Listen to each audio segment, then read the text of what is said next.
instituto. No sé si yo dirijo el instituto o el instituto me dirige a mí, pero ahí estoy. Y ahora muy contento de estar aquí, rodeado de tres grandes personajes. Creo que Juan Vives, no voy a gastar tiempo en presentarlo. Yo les podría decir metafóricamente hablando, Juan es un hombre que va arrastrando letras y letras y letras en su caminar desde hace muchos años y las arma como en un rompecabezas y siempre nos entrega textos que después los convierte en libros. Y hoy un poco es lo que nos reúne aquí, que nos comparte Juan, el Charles Bukowski, ¿no? El último poeta maldito, ¿no? ¿Sí? Tenemos comentaristas a Antonio Tenorio. Antonio Tenorio es licenciado en Sociología, tiene estudios de maestría en Políticas Públicas y es maestro en Letras y candidato a doctor en la misma. Es académico y director del Departamento de Letras de la Universidad Iberoamericana, consejero diplomático cultural de México en Chile y Colombia, director general de Radio Educación, Secretaría de Cultura. Actualmente es profesor de licenciatura y posgrado en México y el extranjero, asesor en escritura creativa y metodología de tesis, presidente de la Fundación Alfabetiza Digital AC y, como datos de interés, es conferencista, narrador, ensayista, es otro hombre de letras, colaborador del seminario y del diario Arena Pública, y su libro más reciente es Territorios, Relatos y Geografías, que se publicó en este año. Contigo te dejamos la palabra, Antonio.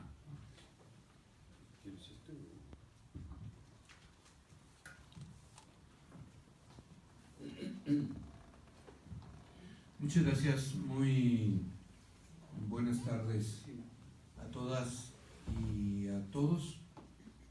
Me da un enorme gusto poder estar en este espacio por el que ha transitado y transita la historia de una disciplina que conjuga el pensamiento, la reflexión, pero también la seriedad y la rigurosidad que deviene de la formación de las disciplinas vinculadas a la salud mental. Agradezco en todo lo que vale la invitación del día de hoy. Me llena de gusto, como decía, tanto como me honra, acompañar a mi querido y admirado Juan Vives Rocamert. Construir una biografía, un ensayo biográfico, una reflexión en torno a una vida, es edificar un museo. No un mausoleo, tampoco un museo como si fuera un sitio poblado de objetos inertes. Una biografía es un museo en el que se nos guía a través de un personaje que ha recobrado la vida. Un sitio habitado por resonancias, historias y las huellas vivientes de otros personajes y otros mundos. Un espacio que, como ocurre con el sueño, no es lo contrario de la vida, sino su complemento insustituible. Un museo para albergar el preclaro ejercicio que supone el eterno retorno de las voces y presencias que no deben irse, no al menos del todo. Se atribuye a Goethe la idea de que una vida bien escrita es casi tan rara como una vida bien vivida. Juan Vives logra ambas cosas al adentrarse por los pasajes de la apasionante existencia de Charles Bukowski, el último poeta maldito, según reza la propia portada del libro. Biografía, ensayo, homenaje, estudio, diario de viaje por el sendero de la mente, la vida y el alma de un hombre singular tocado por el don de la poesía. Escrito de modo impecable, el libro de Juan Vives arroja luz sobre lo oscuro y se muestra diestro para caminar sobre las resbaladizas baldosas de las conclusiones morales apresuradas.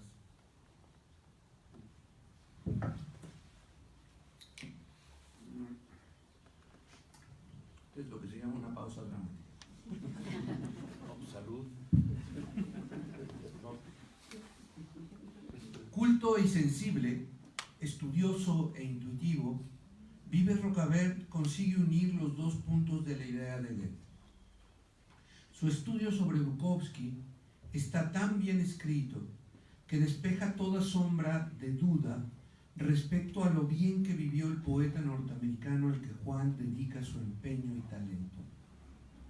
Juan nos entrega así una vida bien escrita, dos vidas bien escritas, tal vez sería mejor decir, o tres vidas bien escritas que se han de convertir, a los ojos del lector, en tres vidas bien vividas.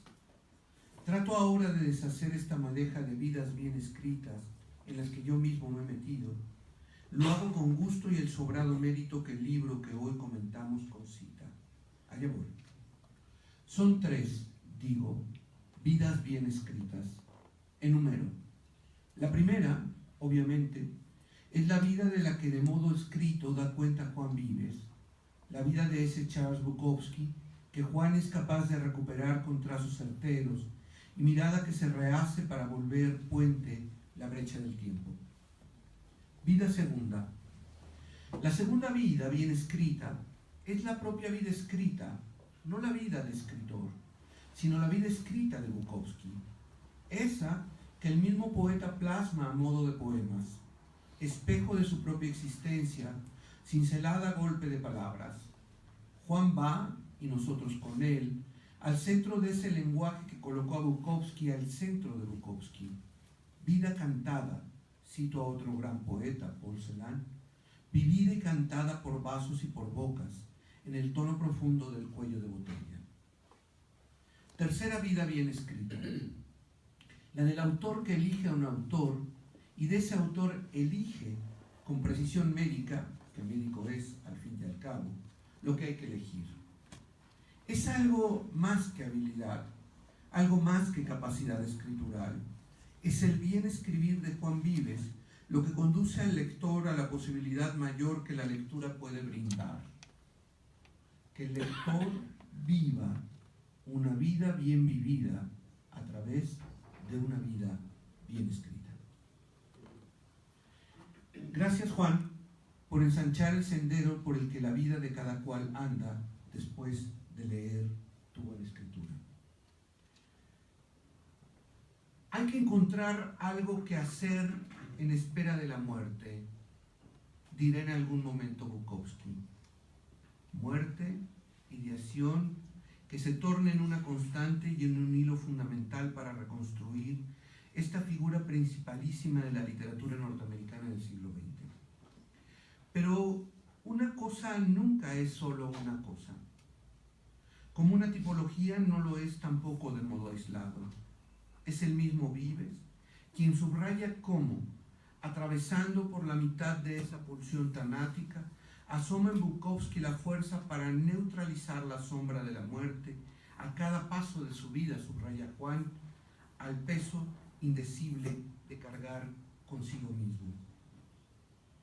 En el Museo de Voces que Juan Vives nos propone, el autor se adscribe al ensayo biográfico que, antes que Vives, ha escrito Fernanda Pivano, a quien Bukowski ofrece un largo relato de sí mismo que después quedará registrado bajo el inclemente título en forma de estilete: Lo que más me gusta es rascarme los sobacos.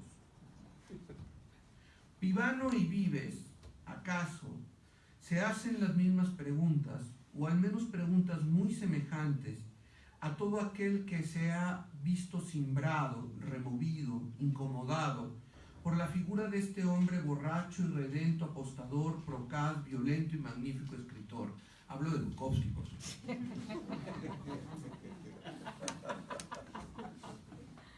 Gracias.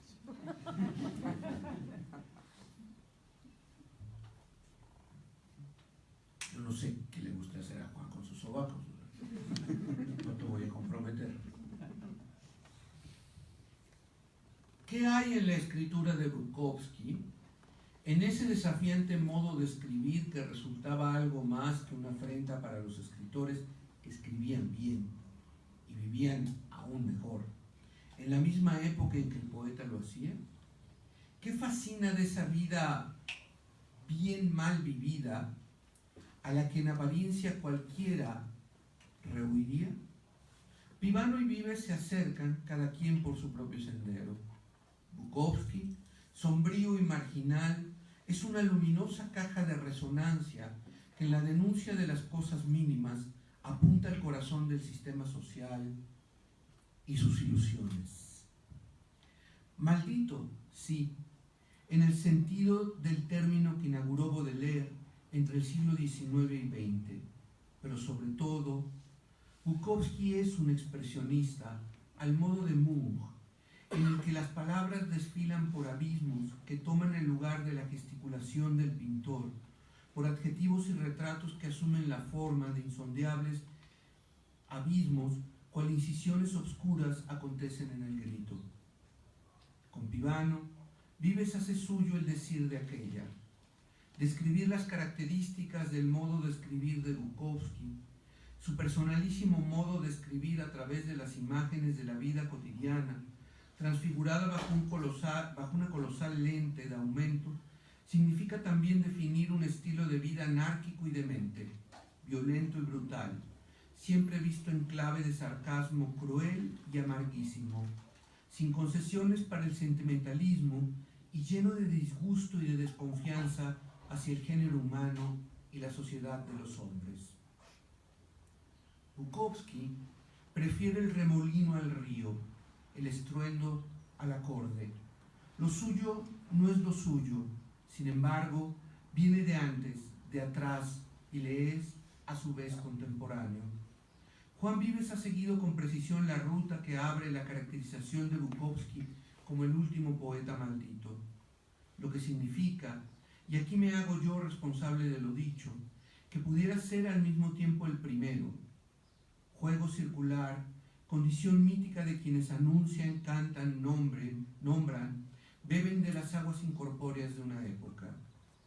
Al igual que Baudelaire, a quien se le identifica como el primer poeta maldito, Bukowski se disuelve en el aire de lo indecible para desde ahí nombrar sin mediaciones y desde la experiencia las delicias del caos y la inmensidad.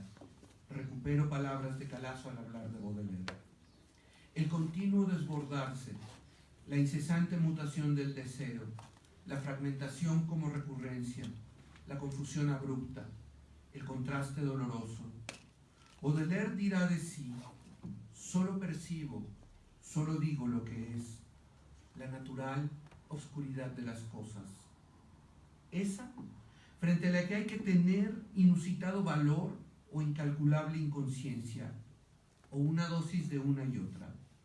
El primer poeta maldito y el último se alcanzan, se abrazan, se dan la mano, sobre el puente sostenido por la inteligencia sensible y culta de un lector poco común llamado Juan Vives. ¿Se ha dicho todo de Bukowski? No. En buena medida porque los buenos estudios, como este que hoy celebramos, se vuelven una suerte de influjo que logra que el escritor, muerto ya, vuelva a escribir sobre lo escrito, vuelva a vivir sobre lo vivido. Un escritor sentencia a ese escritor descomunal que es Roberto Galasso, es aquel que al escribir revela y se revela a los ojos de quien lee. El libro de Juan Vives sobre Bukowski pone frente a nuestra mirada no a uno, sino a dos escritores, no una, sino dos vidas, en realidad tres, si contamos la nuestra misma, vidas que se habitan entre sí y al hacerlo se multiplican. Escribirá Baudelaire un verso que bien hubiera podido escribir el Bukowski que Juan Vives nos revela y acerca. Dice: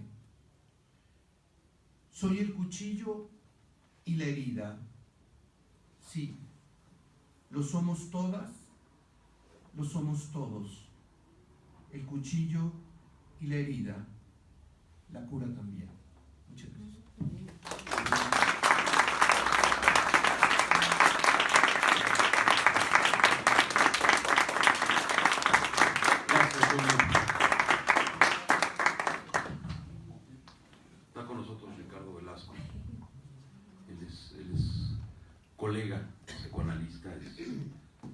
analista en funciones didácticas aquí en la Asociación Psicoanalítica.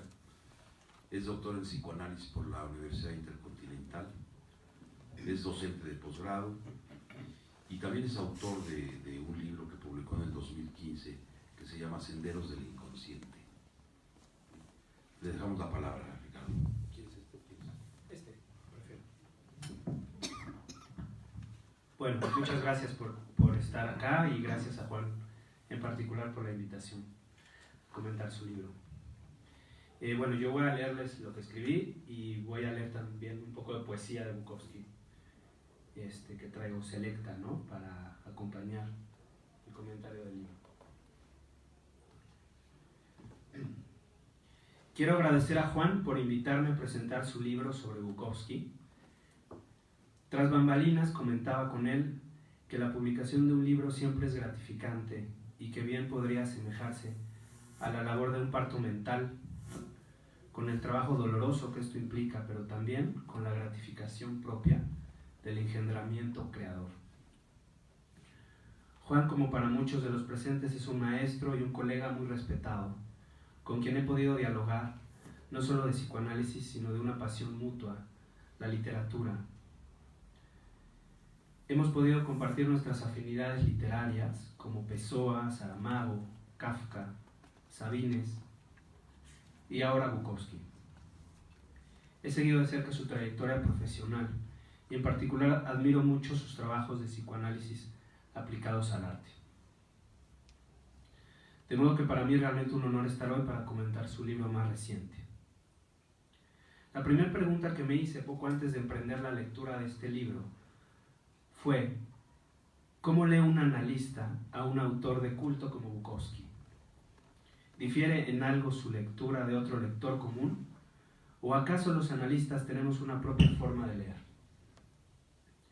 Esta pregunta me recordó el texto reciente de Thomas Ogden, publicado en coautoría con su hijo Benjamin Ogden, titulado The Analyst's Ear and the Critic's Eye, donde un padre psicoanalista y un hijo, doctor en letras inglesas, conversan sobre lo que el analista puede aportar a la crítica literaria y sobre lo que el hombre de letras puede aportar a la práctica psicoanalítica.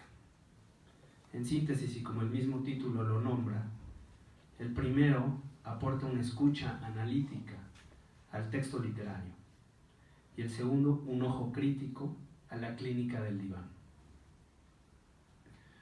Por otro lado, recordé también a Piglia y su ensayo sobre los lectores. En este ensayo, Piglia dice que la gran pregunta de la literatura es ¿qué es un lector? La pregunta ¿qué es un lector? Es también la pregunta del otro, la pregunta del que mira leer al que lee. Este es Piglia. Entonces, digo yo, ¿qué es un analista lector? Y en este caso particular, ¿qué aporta Vives en su lectura de Bukowski? Y es que, contrario a lo que se piensa, el analista lector no trata de hacer un listado de psicopatología del autor que revisa, ni mucho menos hacer una suerte de historial clínico novelado. Esto para mí es coartar la complejidad del autor y de la lente analítica. De hecho, como es el caso, no es necesario atiborrar de citas freudianas o de otro orden para justificar una especie de psicodinamia del autor. No es así. De lo que se trata aquí es más bien de transmitir de la mejor manera lo que el autor y la obra produce y genera a nivel inconsciente, para así darnos una idea de lo que hay detrás de bastidores del mito Bukowski. Insisto, el analista lector de literatura busca que pueda salir a la luz los aspectos complejos, indecibles, inaudibles e inciertos de la personalidad y la obra de quien se está leyendo. El subtítulo del libro, El lado oscuro del último poeta maldito, parecería sugerir que se hablará de los aspectos patológicos de Bukowski, pero para quienes estamos dedicados a las memorias del subsuelo, o a lo que Freud llamó los seres del Aqueronta, este río por donde cruzaban las almas hacia la muerte, oscuro tiene más bien una acepción de lo que está más allá de la luz, de la razón, lo latente y en última instancia lo inconsciente. De este modo pienso que lo central del libro es intentar vislumbrar al menos por un instante los aspectos inconscientes de la persona de Bukowski, así como los efectos inconscientes que produce la lectura de su obra, tanto de ficción como poética. Digo al menos por un instante porque realmente es muy complejo generar el vislumbre de una persona que no está más con nosotros. Para ello es el mismo lector, Vives, el que con su empatía y resonancia afectiva deja dejarse habitar por la obra y la persona de Bukowski, obra que es fundamentalmente dolorosa y desgarradora, aunque como se verá más adelante, no es solo eso. Así Vives habla de dos maneras de leer a Bukowski. Cito a Juan: una manera fría y desapegada, como lo haría un crítico literario, un lingüista o un historiador de arte, quedándose con los aspectos formales y abstractos de lo que conocemos como estilo literario. O bien, una segunda lectura, cito a Juan, sumergirnos emocionalmente en el mundo sugerido por la narrativa de Bukowski. Si buceamos en su mundo interno, entonces tendremos que vivir con el autor ese espacio que nos propone, un mundo, su mundo, de dolor, de sufrimiento psíquico. Cierro la cita. Es decir, la lectura del analista lector. Y es que después de leer el libro de Vives, queda claro que Bukowski, tras una larguísima y casi eterna adolescencia, tras años de literal perdición y ya entrado en su mediana edad, logró encontrar para lo que vino a este mundo. Y una vez encontrado, se fundió en ello hasta desaparecer. Escribir, escribir, escribir. Algunos dirán, y también bebió y tuvo muchísimo sexo. Cierto, sin duda, pero no todos los borrachos ni los adictos al sexo escriben como Bukowski, y esa es su singularidad.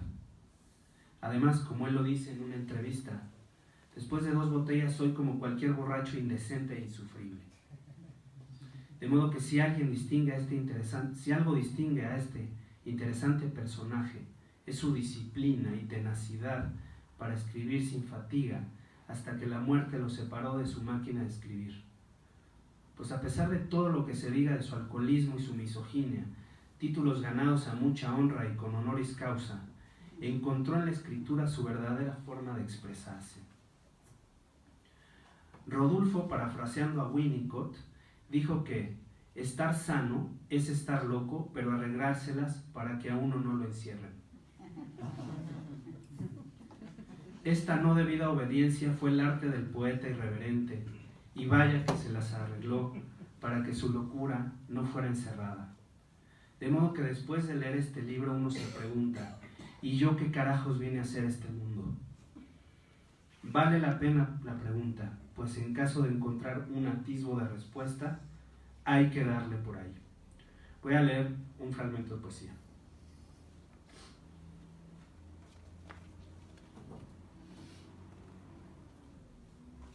Si vas a intentarlo, dalo, todo, de lo contrario ni se te ocurra. Si vas a intentarlo, dalo todo, tal vez pierdas novias, esposas, parientes, trabajos y quizá la cordura. Dalo todo, tal vez no comas durante 3 o 4 días, tal vez te mueras de frío en el banco de un parque, tal vez acabes en prisión alcoholizado, tal vez sea motivo de escarnio, burlas, aislamiento.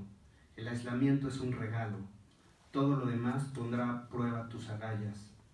Si de veras quieres hacerlo, y lo harás, a pesar del rechazo total y contra todo pronóstico, y será mejor que cualquier otra cosa imaginable. Si vas a intentarlo, dalo todo.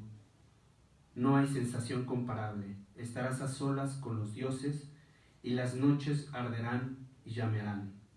Hazlo, hazlo, hazlo, hazlo, dándolo todo, dándolo todo.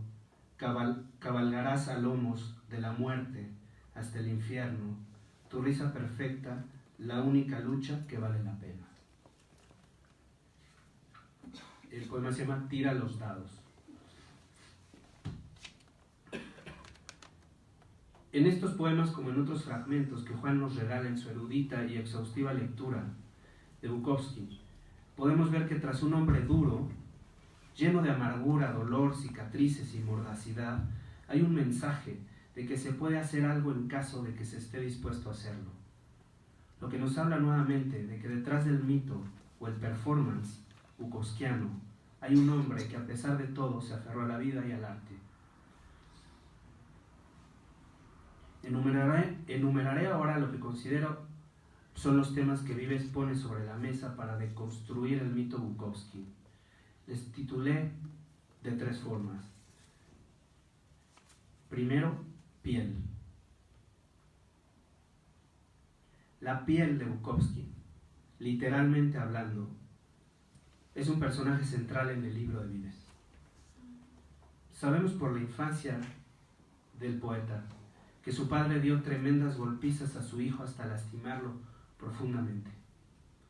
Pero mucho antes de ello sabemos que su madre, una teutona fría e inaccesible, nunca o rara vez hizo las veces de yo piel, lo que pudo ser una violencia originaria aún más tóxica para la estructuración de su hijo que las golpizas del padre. De este modo, Bukowski tuvo que hacer las veces de su propia segunda piel, eso que Ancier llama yo piel crustáceo, que a modo de coraza defensiva se genera secundariamente para no desgarrarse ante la delgadísima e ínfima piel originaria. Esa membrana psíquica casi inexistente, propia de un ser que no fue visto, tocado, olido, gustado, oído amorosamente por una madre, y que esa misma poca piel más tarde será lacerada por un padre violento y irascible. Lo siniestro de todo es que ya entrado en la adolescencia, Bukowski adquiere una enfermedad dermatológica terrible, el acné vulgaris. Así cita Vives: un acné que rápidamente se convirtió en una pesadilla, dada la magnitud de granos y forúnculos que le aparecieron en su cara deformándolos. Los tratamientos un tanto brutales de aquellos tiempos, junto con las palizas que su padre le propinara, hicieron que su carácter se rigidizara en una actitud defensiva de negación del dolor que le proporcionó una coraza de estoicismo. Cierro cita. Y más adelante, citando a Miles, Vives nos dice: los granos semejaban burbujas de odio que afloraban a la superficie de su musculatura congelada. Burbujas de odio relativas al padre en primera instancia, pero sin duda a la madre en lo más originario. Todo ello contribuyó a la formación de un carácter duro, amargo, crudo, como es su narrativa. Pero como lo sugiere Vives, ¿no es acaso el efecto de la golpiza lo que precisamente busca Bukowski en su lector? Si uno se pone a sentir y no solo pensar su obra, ¿no está de pronto como noqueado con tanto verdadazo? Con frases que por aquí y por allá sacuden por su contundencia y su crudez sin filtro. Cito a Vives: aquel taladro que le perforaba la piel y que le permitía que saliera el material purulento, ahora es equiparado con su actividad creadora. Además, algunos de sus poemas pueden ser leídos como una forma de golpear a sus lectores. Cierro cita. Pues vaya forma de darle la vuelta a la madriza. No sé si eso es sublimar, pero sí al menos me parece una vuelta digna de mención para el gran Bukowski, que por medio de la escritura supo herir la herida. Así narra en su poema La rata. Este solo es un pequeño fragmento.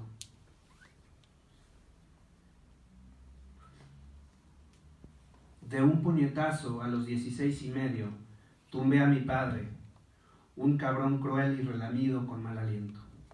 Y no volví a casa en una temporada, solo de vez en cuando para intentar sacarle $1 a mi querida mami.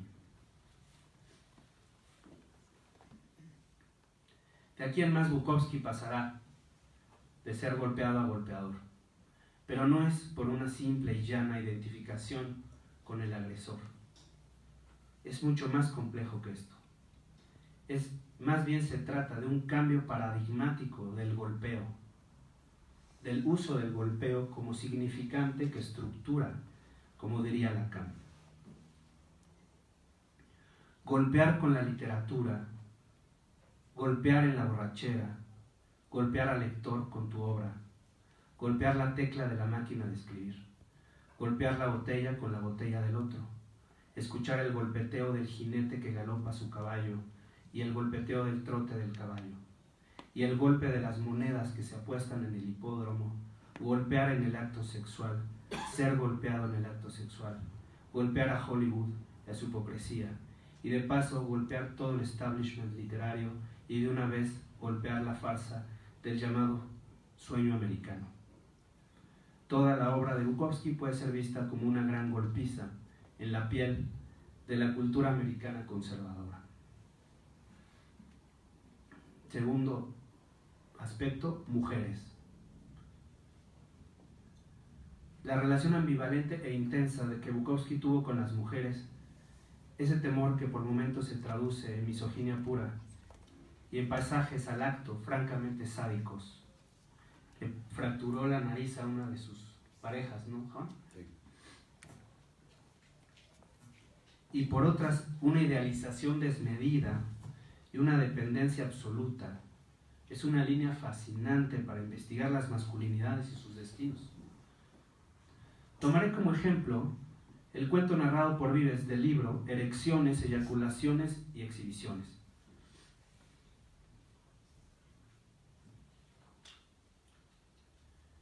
Asimismo, tenemos noticia de los primeros 3 meses del matrimonio con una tal Sara.